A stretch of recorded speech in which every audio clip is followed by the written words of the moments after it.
Beleza, pessoal? Todos preparados? Todos com seus caderninhos? Vamos anotar tudo? Vamos prestar atenção. Vamos lá. Migrações internacionais.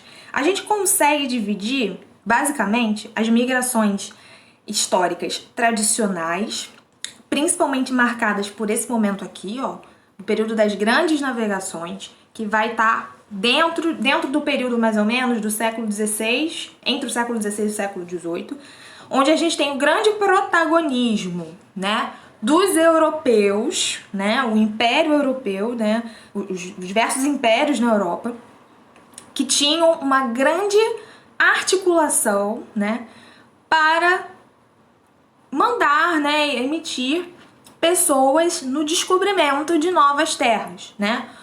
Já se tinha uma consolidação ali do velho mundo, né, que é o continente europeu, historicamente falando, e tem-se então uma janela de oportunidade onde começam a descobrir de fato a conquista, né, descobrem e ocupam, né, o continente americano, beleza? Então esse momento é um momento muito crucial, muito importante quando a gente está falando do deslocamento da população, porque a gente começa a falar sobre o povoamento,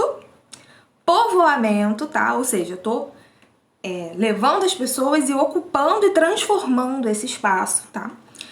Principalmente do continente americano, perfeito? Então, isso aí, ó, é uma estrelona, né? Pra você anotar aí no seu caderno de estudos. Não só pra geografia, gente, mas também pra história, tá? Isso é muito importante, isso sempre é relembrado e cobrado em questões e vestibulares, tá bom? Então, vamos lá. Esse longo período marca o início das grandes navegações ocorrendo a conquista do continente americano pelos países europeus. Deixa eu pegar aqui para te ajudar, a gente lê junto. Nesse momento, observamos dois tipos principais de fluxos migratórios. O primeiro são dos próprios europeus, né, principalmente da Península Ibérica, em direção aos territórios conquistados nas Américas, para desenvolver as novas atividades econômicas, né? Então a gente vai ter lá as colônias, né, de exploração. No caso dos Estados Unidos, ali você teve as colônias de povoamento pelos ingleses, mas também tinha a mesma ideia, né? A gente, hoje em dia, eu não sei como é a história para vocês na escola, porque, né, eu não sou professora de história. Mas hoje em dia, quando a gente estuda sobre a história da população, a história dos povoamentos, né, dificilmente a gente separa essa visão de colônia de povoamento e colônia de exploração. Porque no fundo, na prática, todas elas são a mesma, não é a mesma coisa, mas elas têm as duas características envolvidas, certo? Aqui no caso do Brasil, por exemplo, quando os portugueses chegaram aqui e quiseram, né, desmembrar as nossas terras, enfim, e começaram a explorar os recursos naturais, etc e tal, um período ali de exploração primária, né, logo em seguida foi de exploração, mas também teve o povoamento envolvido, né?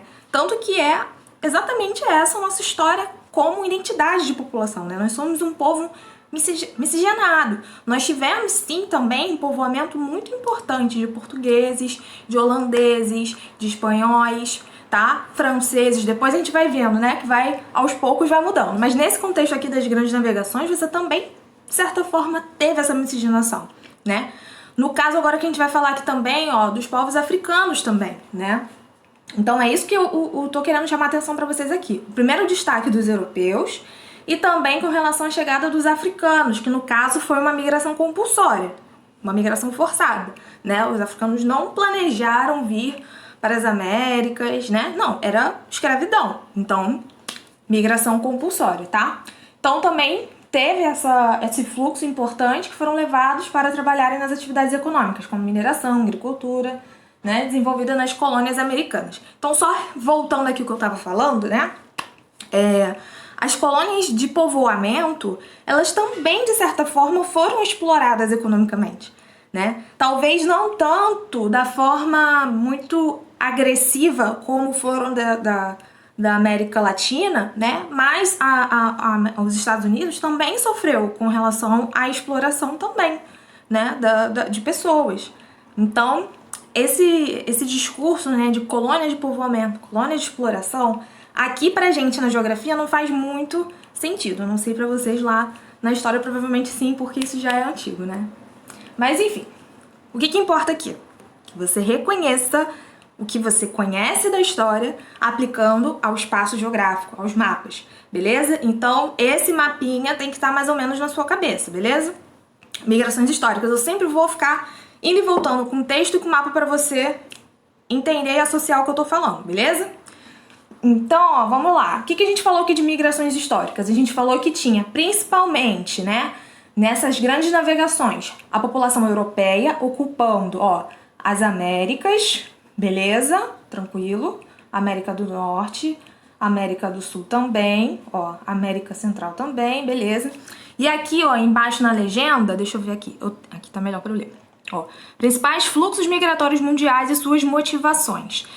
Bom, aqui eu tenho colonização da América Latina, de laranja, tem tráfico de escravos, tem aqui as relações internas, né, a exploração, né, do oeste, né, dos Estados Unidos na colonização norte-americana.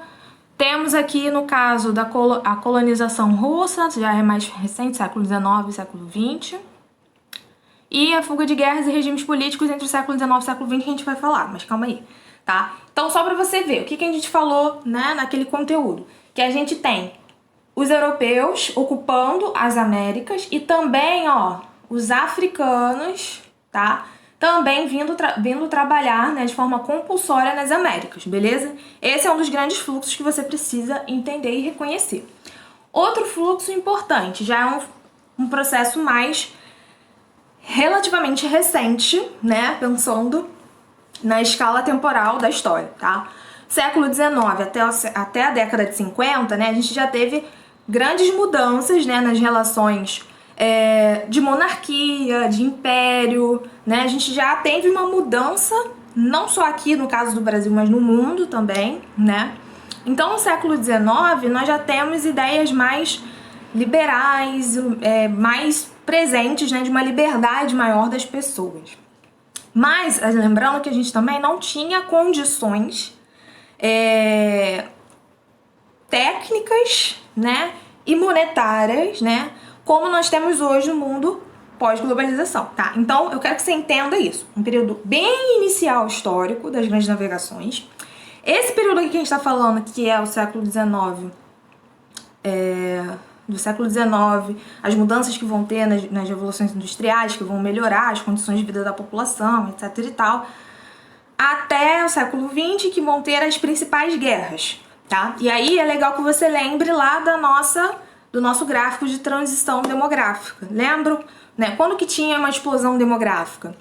Quando você tinha condições melhores, né, de certa forma, da população, que você não tinha um grande índice de mortalidade, né? E as natalidades também continuavam constantes. Depois você tem um período de queda, né, que é aquela fase 3. Depois da fase do baby boom, do crescimento demográfico, você passa a ter uma taxa de natalidade um pouquinho menor. E aí o crescimento vegetativo começa a diminuir um pouquinho. Por quê, pessoal? Porque tinha essa questão que a gente está falando das melhores condições de vida, mas também nós passamos a ter uma mobilidade também muito grande dessa população. Cuidado para você não confundir na hora de explicar, gente, o crescimento da transição demográfica, porque é um crescimento vegetativo natural. Isso aqui que a gente está falando suporta algumas ideias relacionadas a isso, mas quando a gente está falando desses deslocamentos das pessoas, a gente está falando do crescimento demográfico, né? Que eu vou pensar não só no crescimento vegetativo, mas também no saldo migratório. Quantas pessoas saíram desse lugar? Quantas pessoas chegaram nesse lugar? Perfeito? Então vamos lá. Período marcado por inúmeros conflitos dentro do continente europeu. Dentre eles merecem destaque de guerras de unificação da Itália, da Alemanha e as duas principais guerras, né? A Primeira e a Segunda Guerra Mundial, levando a população europeia a buscar outros países. Beleza. Além desses conflitos, o século XIX marca pelo período da explosão demográfica, né? Então você teve melhores condições de vida, médicos sanitários, etc e tal. E beleza. Então, isso acabou gerando uma crise econômica e de desemprego nesses lugares, tá? Travou. Peraí. Será que foi? Não, acho que dá pra continuar.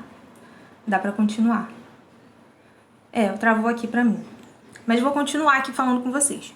Então, beleza. Você teve essa dinâmica que de certa forma, foi gerando um inchaço nas áreas urbanas e fez com que as pessoas vissem outras oportunidades em outros lugares do mundo, tá? Então, os principais destinos, né, dessa população que se sentiu, né, um pouco saturada com relação à economia e ao desemprego, fez com que eles fossem buscar em outras áreas que ainda eram colônias, né, protetorados, né, da Europa, como, por exemplo, na região da África e da Ásia, tá?